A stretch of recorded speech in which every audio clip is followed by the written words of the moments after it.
మొక్కలు నాటే దగ్గర కూడా అంటే పచ్చని చెట్లని అంటే పచ్చటి మొక్కల్ని నాటే కార్యక్రమం రోజు కూడా జగన్మోహన్ రెడ్డి గారి మీద పచ్చి విషం జిమ్ముతూ నిన్న చంద్రబాబు నాయుడు గారు వీళ్ళు పవన్ కళ్యాణ్ వీళ్ళందరూ మాట్లాడినటువంటి దాన్ని ఒకసారి మీరు చూస్తే ఆడబిడ్డలు సోదరులకు విత్తన రాఖీలు కట్టండి. వచ్చే ఏడాదికి సింగిల్ యూజ్డ్ ప్లాస్టిక్ రహిత రాష్ట్రం 2047 నాటికి 50% పచ్చదనం. వన మహోత్సవంలో సీఎం చంద్రబాబు పిలుపు. చెట్లు నరకడం దుర్మార్గం. గత పాలకులు ఫోటోల కోసం మొక్కలు నాటారు. వైకాపా పాలనలో ముఖ్యమంత్రి హెలికాప్టర్ వెళ్తా దుర్మార్గంగా నేలపై చెట్లు నరికించారు అని చెప్పి ఒక తప్పుడు వార్త. మళ్ళీ ఆంధ్రజ్యోతి ప్రతి ఒక్కరూ 10 మొక్కలు నాటండి. చెట్లు నరకడం దుర్మార్గం. గత ప్రభుత్వం 5 ఏళ్లు అదే పని చేసింది. నాటి సీఎం హెలికాప్టర్లో వెళ్తున్నా కింద ఉన్న చెట్లు నరికారు. 2029 నాటికి 37% పచ్చదనం లక్ష్యం. చెట్లే మనిషికి ఆధారం ఆనవాళ్లు. ఈ ఏడాది 1 కోటి మొక్కలు నాటడం లక్ష్యంగా పెట్టుకుంటా వచ్చే వన మహోత్సవంలో అనుభవాలను పంచుకుంటా అని చెప్పి పవన్ కళ్యాణ్ గారు మాట్లాడినటువంటిది. జగన్మోహన్ రెడ్డి గారు వెళ్తున్నప్పుడు చెట్లు నరికేశారనేటటువంటి ఒక దుర్మార్గమైనటువంటి వార్త. ఎక్కడైనా ముఖ్యమంత్రి పర్యటన లేదంటే ప్రధానమంత్రి పర్యటన ఉన్నప్పుడు ప్రధానమంత్రి పర్యటన వచ్చినప్పుడు కూడా ఇప్పుడు అక్కడ ఆంధ్ర యూనివర్సిటీ దగ్గర ఆడ హెలీప్యాడ్ కి సంబంధించి ఈ చెట్టు అడ్డం వస్తుంది అనేటప్పుడు పైన హెలికాప్టర్ దిగేటప్పుడు అడ్డం వస్తుందో అనేటు ప్రత్యేక విమానం దిగేటప్పుడు అడ్డం వస్తుందో ఆ సమయానికి అక్కడ ఉన్నటువంటి దాంట్లో తొలగిస్తారు 1-2. ఇది కామన్ గా జరిగింది. కానీ జగన్మోహన్ రెడ్డి గారు ఉన్నప్పుడే జరిగిపోయింది, చెట్లు తొలగించేశారని చెప్పి ఓ తప్పుడు వార్త. మరి ఇప్పుడు చంద్రబాబు నాయుడు గారు మొన్న ఇదిగోండి సీఎం పర్యటన కోసం పచ్చని చెట్లు నరికివేత ఏదైతే కర్నూలు ముఖ్యమంత్రి నారా చంద్రబాబు నాయుడు కర్నూలు పర్యటన నేపథ్యంలో ప్రభుత్వం అమానుషంగా వ్యవహరిస్తుంది, అడ్డుగా ఉన్నాయని పచ్చని చెట్లను అధికారులు ఎదిర్చిగా నరికించేస్తున్నారు. మరోవైపు సీఎం సందర్శించున్న సి క్యాంప్ రైతు బజార్ను గురువారం అధికారులు వారి ఆధీనంలో తీసుకున్నారు. వినియోగదారుల లోపలికి ఎవరూ అనుమతించట్లేదు. ఇది నెల రోజులు కూడా కాల, మొన్న మే నెలలో జరిగినటువంటిది. మరి చంద్రబాబు నాయుడు గారు ఇప్పుడు మిమ్మల్ని కూడా హత్యా నేరంతో సమానమే కదా ఇది. కొన్ని దేశాలు హత్యా నేరం అన్నారు కదా, ఇప్పుడు మీరు వస్తున్నారని చెప్పి చెట్లు తొలగించడం మరి హత్యా నేరమే కదా.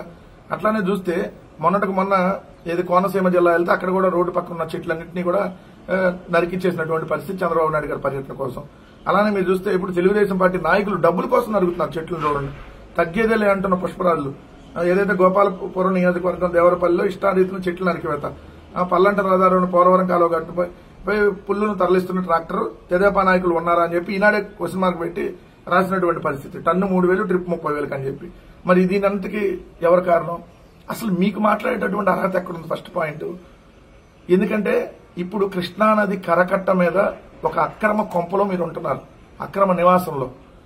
కొన్ని వందల వేల చెట్లను అక్కడ నరికేసి ఏదైతే ఒక పెద్ద గెస్ట్ హౌస్ కట్టారో, దాదాపు 400 కోట్లు విలువైనటువంటి గెస్ట్ హౌస్ లింగమనేని. ఆ కట్టినటువంటి గెస్ట్ హౌస్ నువ్వు అధికార నివాసంగా ఈరోజు వాడుతున్నావు. మరి నీకెక్కడుంది? పర్యావరణాన్ని దెబ్బతీసిన నీకు మాట్లాడే హక్కు ఎక్కడుంది? పాయింట్ నెంబర్ 2, ఏదైతే 34,000 ఎకరాలు 3 పంటలు నాణ్యమైన పంటలు పండేటటువంటి భూముల్ని లాక్కొని రియల్ ఎస్టేట్ వ్యాపారం చేస్తా ఉన్నావు రాజధాని పేరుతో. మళ్ళీ ఇప్పుడు ఇంకో 45,000 ఎకరాలు తీసుకుంటున్నాం.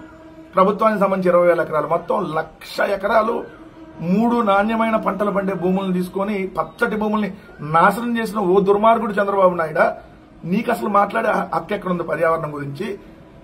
అదేవిధంగా ఏదైతే నీ ఏదైతే నేషనల్ గ్రీన్ ట్రిబ్యునల్ ఫైన్ వేసింది, పర్యావరణాన్ని మీరు దెబ్బతీశారని చెప్పి 100 కోట్ల రూపాయలు ఫైన్ వేసింది. సో మీకు మాట్లాడే హక్కు ఎక్కడుంది? మొన్న మీ అన్నా క్యాంటీన్ కోసం, అన్నా క్యాంటీన్కి అడ్డుగా లేకపోయినా అన్నా క్యాంటీన్ బోర్డు అది కనపడదనేటటువంటి ఉద్దేశంతో 100 సంవత్సరాలు ఉన్నటువంటి వేప చెట్టును సత్తెనపల్లిలో నరికేశారు మొన్న జూలై 2024లో. మొన్న ఏప్రిల్లో తిరుపతి నగరంలోని నగరవనంలో తురాయి చెట్టు, పచ్చ తురాయి చెట్టు, రావి చెట్టు, వేప చెట్టు లాంటి పెద్ద పెద్ద చెట్లన్నింటినీ నగరవనంలో నరికేశారు. మరి ఓ పర్యాటక అటవీ శాఖ మంత్రి మిస్టర్ పవన్ కళ్యాణ్, మరి ఇవన్నీ మీకు కనపడవా? ఓ చంద్రబాబు నాయుడు గారు ఇవన్నీ మీకు కనపడవా? జగన్మోహన్ రెడ్డి గారు ఉన్నప్పుడు ఏదైతే 33.23 కోట్ల మొక్కలు కేవలం 2 సంవత్సరాల్లోనే నాటారు, 2019 నుంచి 2021 వరకు. ఏదైతే తర్వాత ఎయిమ్స్ లో ఒక మంగళగిరిలో 2,000 మొక్కలు, ఆ రోజు జగనన్న కాలనీలు 17,000 జగనన్న కాలనీలో మొక్కల్ని నాటాలని లక్ష్యంతో వెళ్లారు. ప్రతి సంవత్సరం 5 కోట్ల మొక్కలు నాటేటటువంటి లక్ష్యంతో జగన్మోహన్ రెడ్డి గారి ప్రభుత్వం పనిచేసింది, చాలా వరకు సక్సెస్ అయింది. అంతకుముందు 23% పచ్చదనం ఆంధ్రప్రదేశ్ రాష్ట్రంలో ఉంటే జగన్మోహన్ రెడ్డి గారు దాన్ని 33% తీసుకెళ్లేటటువంటి లక్ష్యంతో పనిచేశారు. ఈవెన్ మీ అందరికీ తెలియనటువంటి విషయం, రిషికొండ వీళ్ళు ఏదైతే దుష్ప్రచారం చేస్తున్నారో ఆ రిషికొండలో ఆ 9.88 ఎకరాల్లో నిర్మించినటువంటి ప్రభుత్వ భవనాలు ఏదైతే ఉన్నాయో అక్కడ కూడా, ఎందుకంటే అది చేసేటప్పుడు కొన్ని మొక్కలు పోతాయి కాబట్టి, దానిలో 10,004 చదరపు మీటర్ల విస్తీర్ణంలో 58 రకాల మొక్కల్ని మొత్తం 2,15,518 మొక్కల్ని రిషికొండలో జగన్మోహన్ రెడ్డి గారి ప్రభుత్వం నాటింది పర్యావరణం దెబ్బతినకుండా. ఇన్ని 2,15,518 మొక్కలు, 58 రకాల మొక్కలు, 10,004 చదరపు మీటర్ల విస్తీర్ణంలో. సో మరి జగన్మోహన్ రెడ్డి గారి ప్రభుత్వం పర్యావరణాన్ని నాశనం చేసిందంట. సిగ్గుండాలి చంద్రబాబు నాయుడు గారు. మీరు మీ పత్రికలకి రాసే వాళ్ళకి ప్రతిదీ జగన్మోహన్ రెడ్డి గారి మీద పడి ఏడవటం, ఆడలేనమ్మా మధ్యలో ఓడిలాగా మీకు చేతగాంది ఉంది కాబట్టి మీరు జగన్మోహన్ రెడ్డి గారి మీద పడి ఏడుస్తా ఉన్నారు. జగన్మోహన్ రెడ్డి గారు 70,000 ఎకరాల్లో పండ్ల తోటల మొక్కలు నాటేటటువంటి కార్యక్రమానికి జగన్మోహన్ రెడ్డి గారి ప్రభుత్వం శ్రీకారం చుట్టింది. 17,000 కిలోమీటర్లలో పంచాయతీ రోడ్లకు ఇరువైపుల మొక్కలు నాటేటటువంటి కార్యక్రమానికి శ్రీకారం చుట్టింది. రైల్వే తదితర 3,500 సంస్థల ప్రాంగణాల్లో 75 లక్షల మొక్కలు నాటేటటువంటి కార్యక్రమానికి శ్రీకారం చుట్టింది. నాడు నేడులో భాగంగా స్కూళ్లు, ఏదైతే హాస్పిటల్, అక్కడ అన్ని చోట్ల మొక్కలు నాటేటటువంటి కార్యక్రమం జగన్మోహన్ రెడ్డి గారి ప్రభుత్వం ఉన్నప్పుడు చేసింది. సో దయచేసి ఇంకా దుష్ప్రచారం చేసి ఇంకా ప్రజల మెదడులో విషయాన్ని ఎక్కించి మీరు బాగుపడాలని చూస్తే అది రేపొద్దున ఖచ్చితంగా అది మీకే నష్టం అని మాత్రం చెప్తా ఉన్నా.